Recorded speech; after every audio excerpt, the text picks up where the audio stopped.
Do you ever wondered why people wear shoes with spikes while running or playing any sports?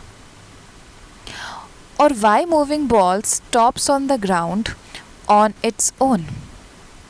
Or why scooter or any vehicle stops when we stop accelerating और pedaling? इन सभी का answer है friction force.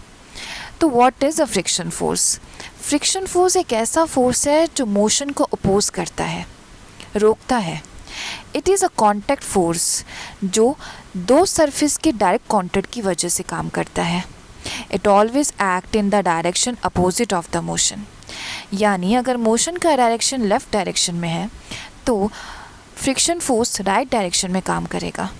In the first example, spike shoes पहनने की वजह से friction increase होता है और इंक्रीज़ होने की वजह से एक प्लेयर को एक बेटर ग्रिप मिलती है।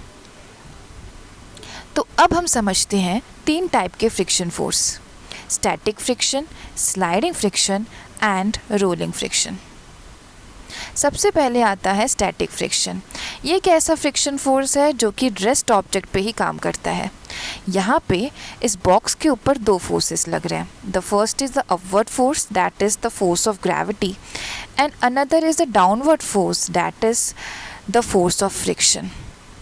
अब यहाँ पे स्टैटिक फ्रिक्शन को ओवरकम करने के लिए हमें अप्लाइड फोर्स भी उतना ज़्यादा लगाना पड़ेगा। तो static friction is the greatest among all the three frictions. Next comes the sliding friction. In this friction, this man is pushing the box and the box is sliding over the floor. So the applied force and the friction force are acting on the opposite direction. तो यहाँ पे applied force हमें कम लगाना पड़ा और जो box है वो easily slide होके friction को overcome कर रहा है। तो sliding friction is smaller than the static friction. अब बात करते हैं रोलिंग फ्रिक्शन की। तो रोलिंग फ्रिक्शन एक ऐसा फ्रिक्शन फोर्स है जो काम करता है जब body rolls over the another surface because of the wheels. Wheels reduces friction and make it easier to move heavy object. Wheels की वजह से यहाँ पे फ्रिक्शन बहुत ही कम हो जाता है। तो rolling friction is the smallest friction